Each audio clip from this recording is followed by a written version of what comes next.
Hello friends, welcome to my YouTube channel A1 study area. तो friends, आज हम देखेंगे क्लास 10th के जो बुक है यानी कि वर्णिका, उसका क्वेश्चन जो है हिंदी के महत्वपूर्ण क्वेश्चन जो आपके एग्ज़ाम के पॉइंट ऑफ व्यू से काफ़ी हेल्पफुल होगा और यहीं से आपके एग्ज़ाम में क्वेश्चन आएंगे।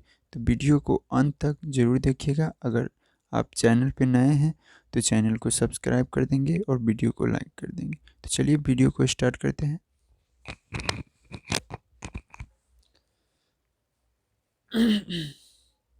तो फर्स्ट क्वेश्चन है कि जीवानंद दास बांग्ला के किस काल के प्रमुख कवि हैं। तो ये चैप्टर है आपका मेरे यानी कि मेरे बिन तुम प्रभु। ठीक है, ये आपका फर्स्ट बुक जो है हिंदी का, उसका लास्ट चैप्टर है, 24 नंबर चैप्टर है। तो चलिए इसका जो महत्वपूर्ण क्वेश्चन है वही हम लिए हैं, मात्र 10 क्वेश्चन ही लिए हैं इस चैप्टर से। तो चलिए वीडियो को स्टार्ट करते हैं। और सभी सारे चैप्टर यानी सेकेंड बुक जो है आपका वर्णिका, उससे महत्वपूर्ण क्वेश्चन लिए गए हैं। तो वीडियो को अंत तक देखिएगा और इसी में से क्वेश्चन ही आएंगे, तो आप अच्छे से इस वीडियो को देखिएगा। चलिए स्टार्ट करते हैं।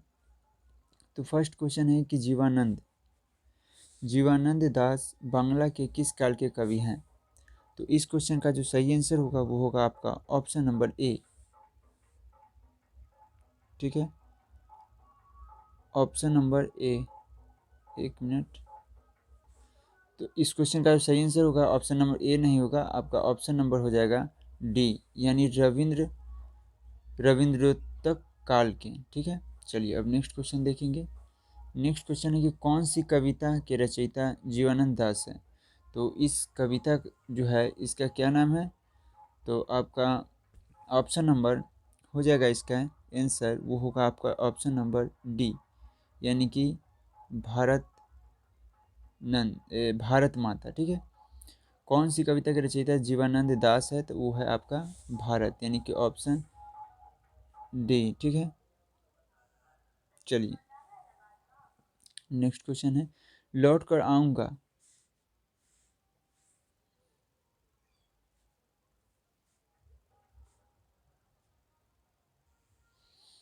चलिए तो देखेंगे, लौट कर आऊँगा फिर कविता में कवि का कौन सा भाव प्रकट होता है।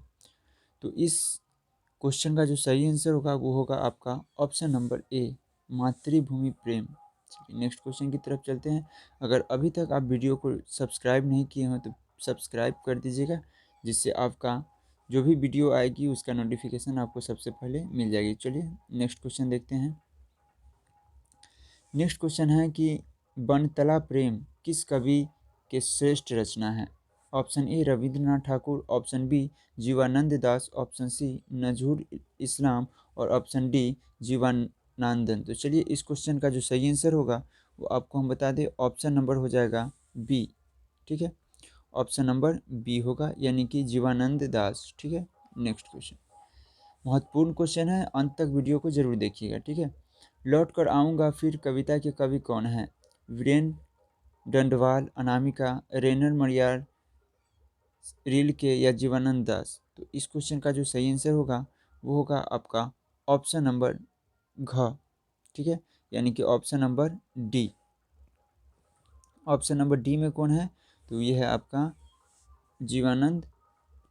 जीवानंद दास। ठीक है, नेक्स्ट क्वेश्चन देखेंगे। नेक्स्ट क्वेश्चन है कि जीवानंद दास किस भाषा के कवि हैं।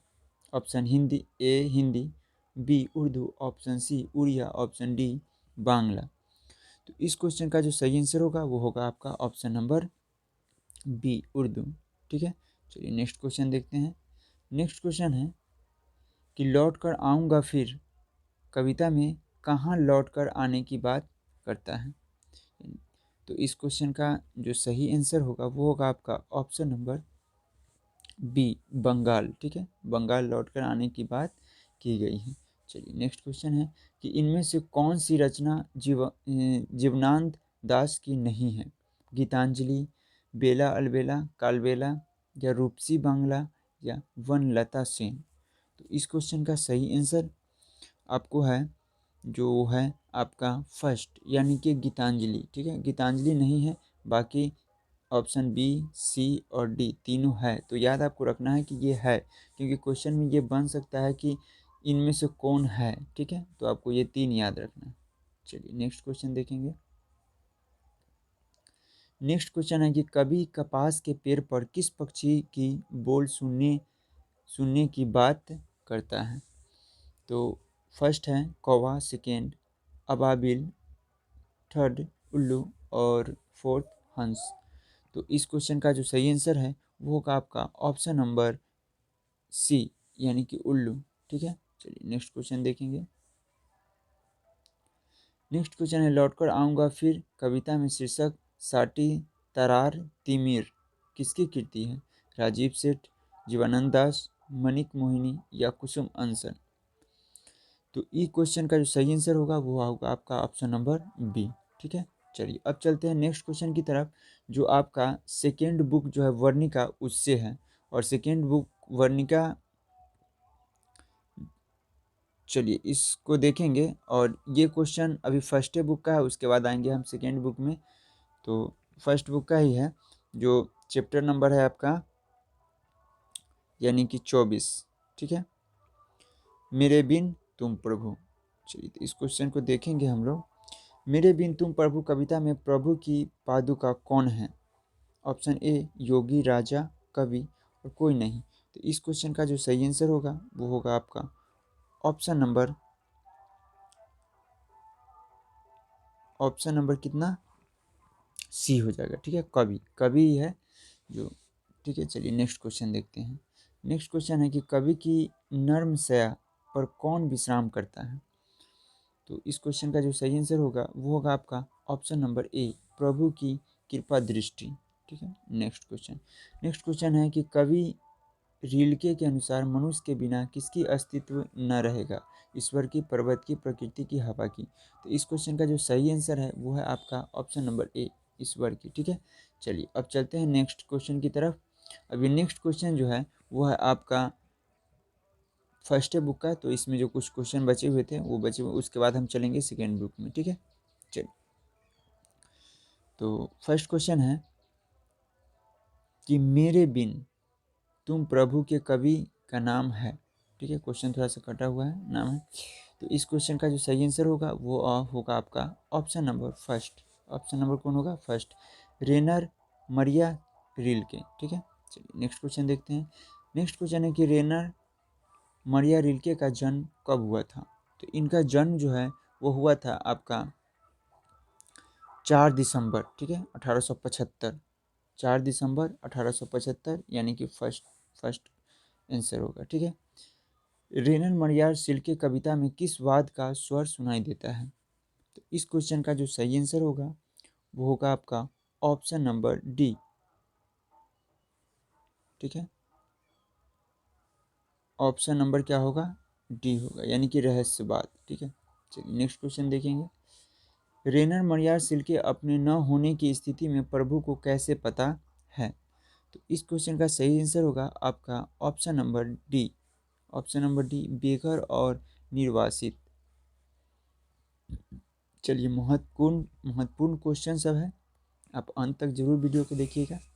रेनर मरियार सिल्के किस देश के कवि हैं।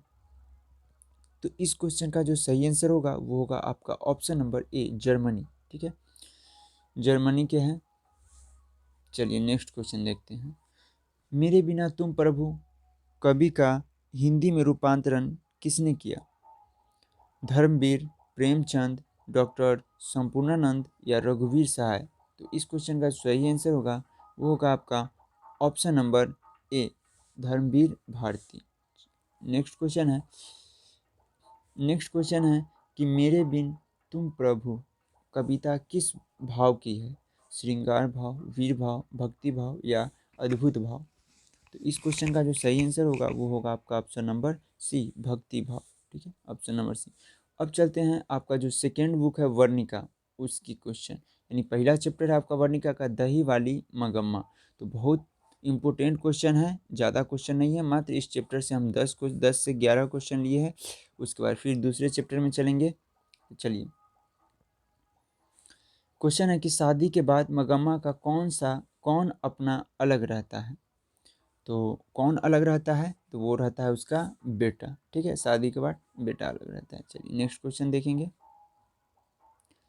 नेक्स्ट क्वेश्चन है कि जब कोई एक दूसरे को पसंद नहीं करता तो छोटी डैश भी बड़ी हो जाती है। सुई यानी कि कहने ए सुई, बी कांटा, सी बात और डी बचपन। तो इस क्वेश्चन का जो सही आंसर होगा वो होगा आपका बात। यानी जब किसी दूसरे को पसंद नहीं करता है तो छोटी बात जो है बड़ी हो जाती है। चलिए नेक्स्ट क्वेश्चन देखेंगे। नेक्स्ट क्वेश्चन है कि पैसे को यहाँ वहाँ डैश रखने से क्या मिलता है। गाड़ कर, पैसे को यहाँ वहाँ गाड़ कर, या बहाकर, छुपाकर, या दान कर कर। तो इसका सही जो आंसर होगा वो होगा आपका ऑप्शन नंबर सी, यानी कि छुपाकर। ठीक है, छुपाकर रखने से क्या मिलता है। नेक्स्ट क्वेश्चन है, जितना झगड़ा होता है डैश बढ़ती है, उम्र, नसीब, भाग्य, कसम।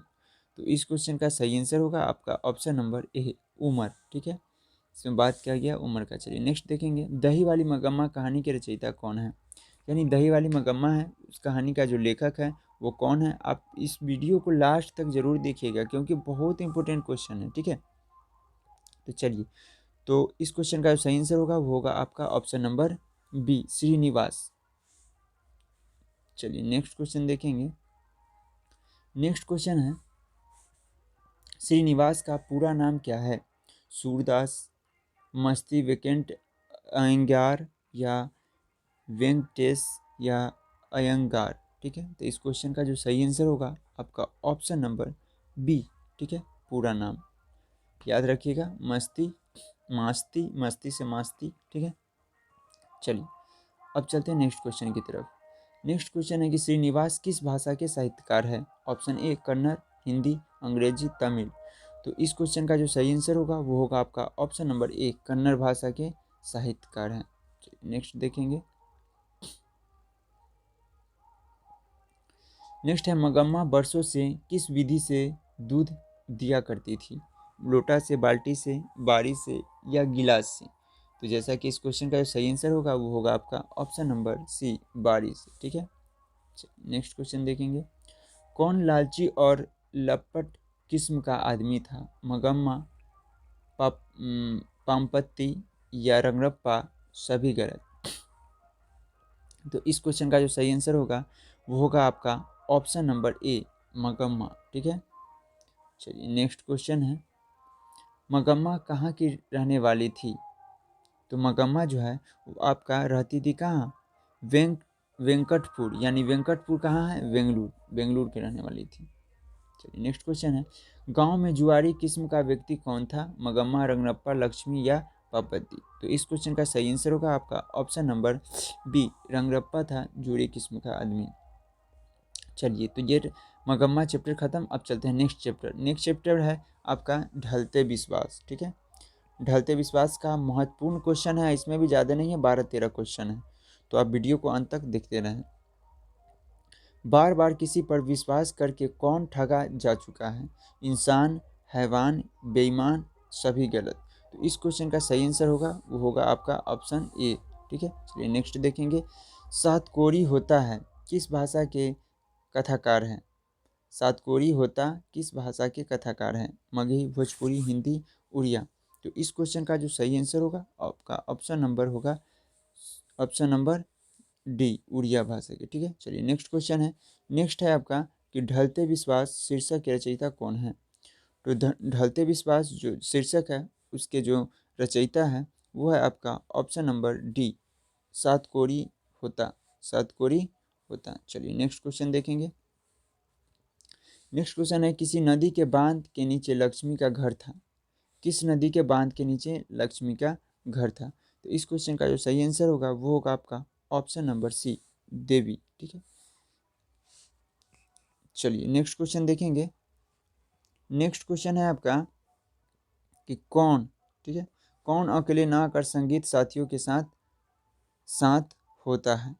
तो ऑप्शन ए है आपत्ति, विपत्ति, संपत्ति और संगति।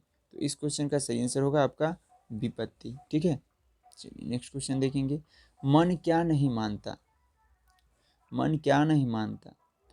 जीत, हार, प्रचार, लोभ।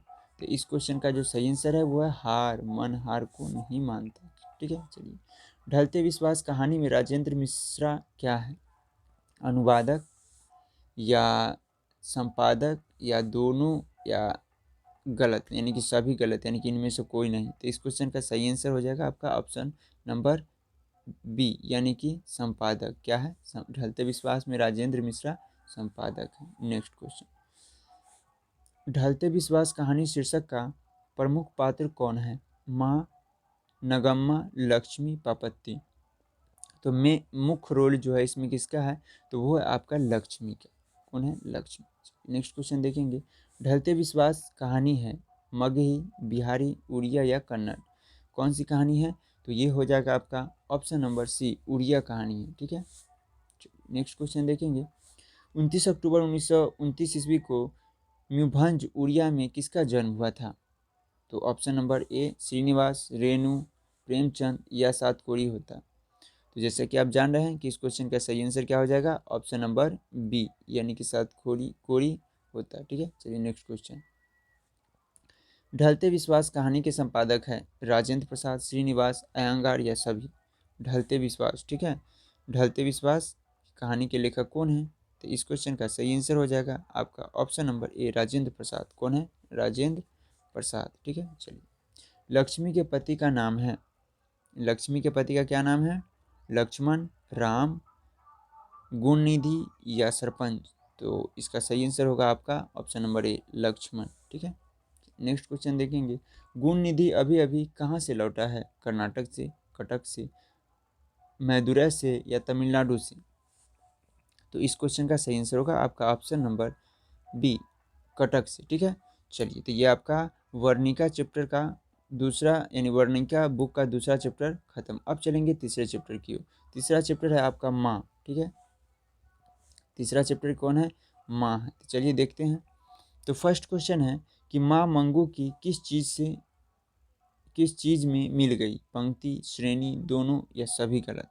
तो इस क्वेश्चन का सही जो आंसर होगा वो होगा आपका ऑप्शन नंबर बी, श्रेणी। ठीक है, चलिए नेक्स्ट क्वेश्चन देखेंगे, माँ कैसी कहानी है? गुजराती, मगही, हिंदी, भोजपुरी? तो माँ जो है वो कहानी है वो आपका गुजराती। कौन सी कहानी है? गुजराती। नेक्स्ट क्वेश्चन देखेंगे, नेक्स्ट क्वेश्चन है मंगू कब से पागल है? ठीक है, मंगू कब से पागल है? तो ऑप्शन ए जन्मजात, जवानी से, बचपन से, बुढ़ापा से? तो इसका जो सही आंसर होगा वो होगा आपका ऑप्शन नंबर ए, जन्मजात मंगू पागल होता है। ठीक है, चलिए नेक्स्ट क्वेश्चन है कि माँ कहानी के रचयिता कौन है? सूरदास, प्रेमचंद, तस्लीमा या ईश्वर पटेलीकर? ठीक है, तो इस क्वेश्चन का सही आंसर क्या हो जाएगा? तो इस क्वेश्चन का जो सही आंसर हो जाएगा आपका ऑप्शन नंबर डी हो जाएगा। Option number D. कौन है? ईश्वर पेटलीकर, ईश्वर पेटलीकर। ठीक है, चलिए अब नेक्स्ट क्वेश्चन की तरफ चलेंगे, माँ की कितनी संतानें हैं? 1, 2, 3, 4? तो माँ की कितनी संतानें हैं? तो माँ की 4 संतानें हैं। कितनी संतानें हैं? 4। Option number D. Next question देखेंगे, मंगू ग्रींगा है पर डांस नहीं, अंधी, बहरी, लंगड़ी, पगली? क्या होगा इसका आंसर? तो इसका आंसर होगा ऑप्शन नंबर बी, यानी कि बहरी। गूंगा है लेकिन बहरी नहीं है। चलिए नेक्स्ट क्वेश्चन देखेंगे, माँ शीर्षक कहानी के प्रमुख पात्र? माँ, मंगू, दोनों, पापत्ती? तो इस क्वेश्चन का जो सही आंसर होगा वो क्या होगा आपका? ऑप्शन नंबर हो जाएगा बी, मंगू। प्रमुख पात्र कौन है? मंगू। चलिए नेक्स्ट क्वेश्चन देखेंगे, ईश्वर पेटलीकर कहाँ के लोकप्रिय कथाकार हैं? गुजराती, बिहारी, असमिया, झारखंडी? तो इसका जो सही आंसर होगा वो होगा आपका ऑप्शन नंबर ए, यानी कि ऑप्शन नंबर ए में क्या है? गुजराती। ठीक है, गुजराती है। नेक्स्ट क्वेश्चन, ईश्वर पेटलीकर की प्रसिद्ध कहानी? खून और पानी, बहता खून, खून खौल गया, खून की सगाई? तो इस क्वेश्चन का सही जो आंसर होगा वो होगा आपका ऑप्शन नंबर सी, खून की सगाई। सॉरी, खून डी होगा, खून की सगाई। ठीक है, चलिए नेक्स्ट, काला पानी किसका लोकप्रिय उपन्यास है? ईश्वर पेटलीकर, श्रीनिवास का, सातकोड़ी होता का या सभी?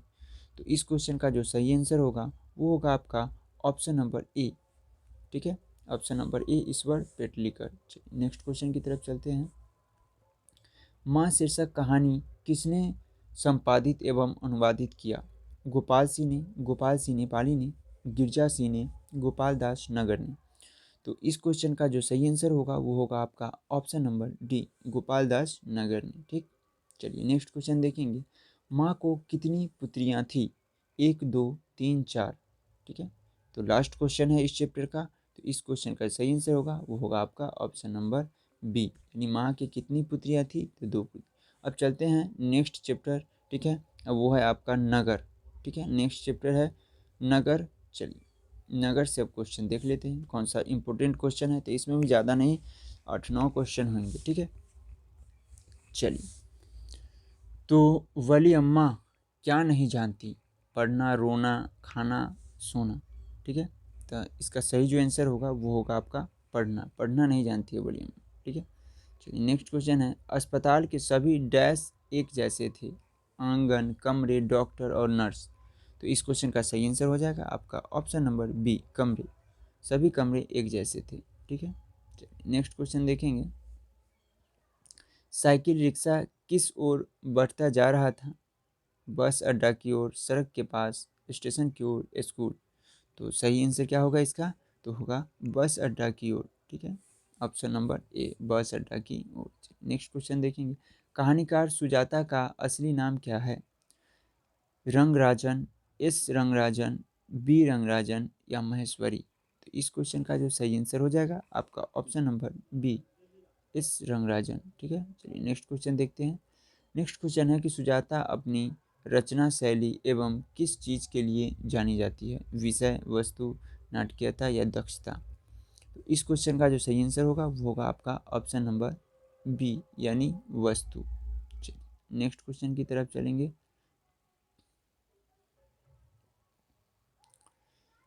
नेक्स्ट क्वेश्चन है कि पहले दिन पापत्ती को क्या था? जुकाम, खांसी, नज़ला या बुखार। तो पहले दिन जो है पापत्ती को था आपका बुखार। क्या था? बुखार हो गया था। चलिए नेक्स्ट क्वेश्चन देखेंगे। बलियम्मा को अपने कैसे पति पर गुस्सा आया? जीवित, मृत, दोनों, सभी गलत। तो इस क्वेश्चन का जो सही आंसर होगा वो होगा आपका ऑप्शन नंबर हो जाएगा इस क्वेश्चन का सही आंसर आपका बी, यानी मृत पति पर गुस्सा है। चलिए नेक्स्ट क्वेश्चन है कि नगर शीर्षक कहानी का प्रमुख पात्र कौन है? माँ, नगमा, लक्ष्मी, पापत्ती। तो इस क्वेश्चन का जो सही आंसर होगा वो होगा आपका ऑप्शन नंबर डी, पापत्ती। ठीक है, चलिए सुजाता का जन्म कब हुआ? तो सुजाता का जन्म 3 मार्च 1935, 3 अप्रैल 1935 और 3 मई 1935, डी सभी।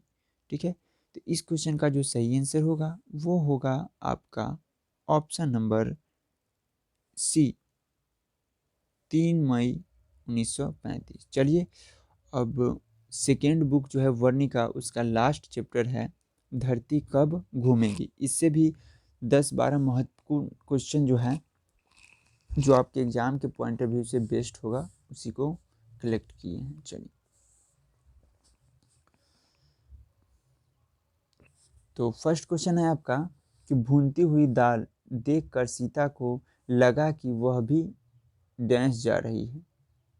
ठीक है, तो इस क्वेश्चन का सही आंसर क्या हो जाएगा? तो इस क्वेश्चन का सही आंसर हो जाएगा कि भूनती हुई दाल देखकर सीता को लगा कि वह भी भुनी जा रही है। चलिए नेक्स्ट क्वेश्चन देखते हैं। नेक्स्ट क्वेश्चन है कि सीता के, ठीक है, नेक्स्ट क्वेश्चन है सीता के अब क्या नहीं था? यहाँ पे मिस है। सीता के हासिल में, ठीक है, अब क्या नहीं था? जीना, मरना, उसके बाद भागना या चलना। तो दूसरा क्वेश्चन है, इसका आंसर हो जाएगा मरना। ठीक है, मरना हो जाएगा आंसर। नेक्स्ट क्वेश्चन देखेंगे। सवाल किस चीज़ का है? रोजा का, रोटी का, खेती का या विनती का। तो क्या है कहानी में, सवाल किस चीज़ का है? तो सवाल है आपका रोटी का। किस चीज़ का सवाल है?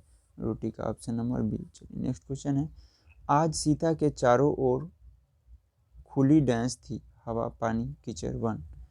तो खुली, चारों ओर खुली क्या थी? तो वो था हवा, चारों ओर खुली हवा। ठीक है। नेक्स्ट क्वेश्चन, धरती कब तक घूमेगी, यह कैसी कहानी है? आंचलिक, राष्ट्रीय, सामाजिक, व्यवहारिक। ये कहानी जो है आपका वो है सामाजिक। ठीक है, सामाजिक कहानी है। नेक्स्ट क्वेश्चन देखेंगे। नेक्स्ट क्वेश्चन है कि सावरदैया, ठीक है, सावरदैया किस पाठ के कथाकार है? माँ धरती, धरती कब तक घूमेगी, या ढलते विश्वास। तो इस क्वेश्चन का जो सही जवाब होगा वो होगा आपका ऑप्शन नंबर सी, धरती कब घूमेगी। ठीक, धरती कब घूमेगी, ऑप्शन नंबर सी। चलिए नेक्स्ट क्वेश्चन है, सीता क्या खुरचने लगी? जमीन, आकाश, बांस, खपरेल। तो सीता जो है वो जमीन क्या खुरचने लगती है? जमीन खुरचने लगती है। नेक्स्ट क्वेश्चन है, क्या सब कुछ बता देती है? क्या सब कुछ बता देती है? मुंह, दिल, आंखें, हंसी। तो सब कुछ क्या बता देती है? तो वो बता देती है आपकी आंखें। आंखें कभी जो है वो झूठ नहीं बोलती। चलिए नेक्स्ट देखेंगे, धरती कब तक घूमेगी शीर्षक कहानी का प्रमुख पात्र कौन है? माँ, सीता, लक्ष्मी, पार्वती। तो इस क्वेश्चन का सही आंसर हो जाएगा आपका ऑप्शन नंबर बी, सीता। कौन होगा? सीता। ठीक है। चलिए नेक्स्ट क्वेश्चन देखते हैं, धरती कब तक घूमेगी शीर्षक कहानी किसकी रचना है? माँ की, सामरदैया की, लक्ष्मी की, या पार्वती की। तो इस क्वेश्चन का जो सही आंसर हो जाएगा ऑप्शन नंबर बी, सावरदैया। ठीक है, सावरदैया। नेक्स्ट क्वेश्चन है, सावरदैया किस भाषा के प्रमुख कहानीकार हैं? बिहारी, राजस्थानी, मगही, या तमिल। तो ये कहाँ के हैं? तो ये है आपकी राजस्थानी। ठीक है, यानी कि ऑप्शन नंबर बी। चलिए नेक्स्ट क्वेश्चन और लास्ट क्वेश्चन, धरती कब तक घूमेगी शीर्षक कहानी कहाँ से संकलित है? समकालीन कहानी से, समकालीन विश्व से, समकालीन भारतीय से, सभी गलत, यानी कि इनमें से कोई नहीं। तो इस क्वेश्चन का सही आंसर होगा आपका ऑप्शन नंबर सी, समकालीन भारत से। तो वीडियो अच्छा लगा हो तो सब्सक्राइब, लाइक और शेयर ज़रूर कीजिएगा और चैनल को सब्सक्राइब कर लीजिएगा। ठीक है।